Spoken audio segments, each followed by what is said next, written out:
My friend Colin Plume from Noble Gold Investments just released his new book, Silver is the New Oil, and it says if you don't own silver yet, you're already behind. Colin says that as demand for technology, energy, and industry soars, silver's value is set to surge. The question is, are you ready to profit? This book reveals why silver is the most underrated asset today and how to invest before the world catches on. I've read Silver is the New Oil, and you should too. Get it now, available on Amazon. Hey Charlie, how's it going?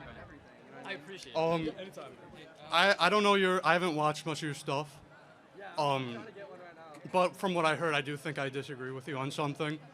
On the question of APAC, so I got two questions just to get your opinion because I don't know what you think.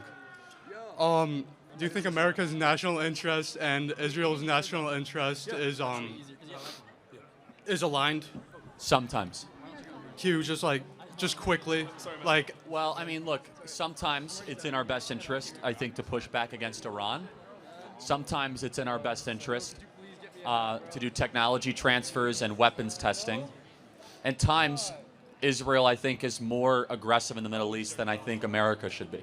So the answer is sometimes. It's a very complicated question. I agree. And second question, do you think that well, first of all, do you admit that AIPAC has a big influence in Congress and the executive? They do, but I would argue, though, that AIPAC is not nearly as powerful as people think. Because I would just ask you a question. And people, AIPAC, if you guys don't know, is the American-Israeli Political Action Committee. Been around for 60 years, very powerful. But would you say that most lawmakers are influenced by AIPAC, or do you think that a lot of them are actually Christians who care about Israel?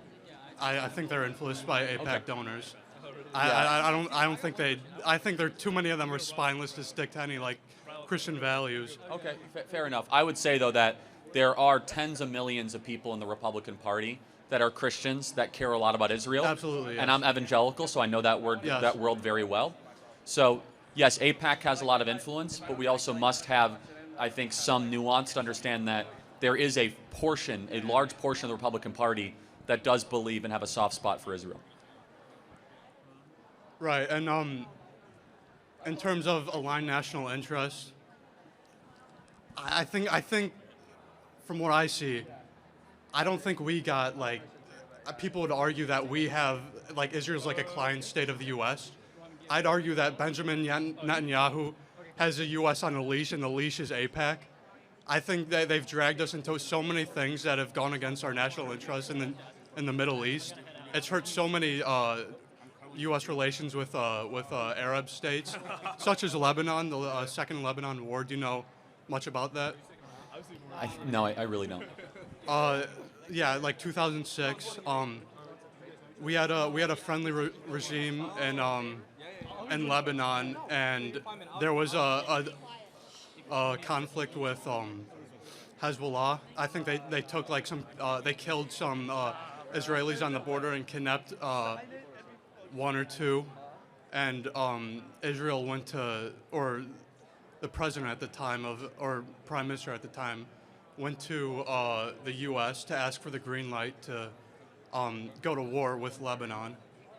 And George Bush, despite knowing that there was a friendly regime that they spent years building up, all that good relations with Lebanon went out the window with this, and he still greenlit it.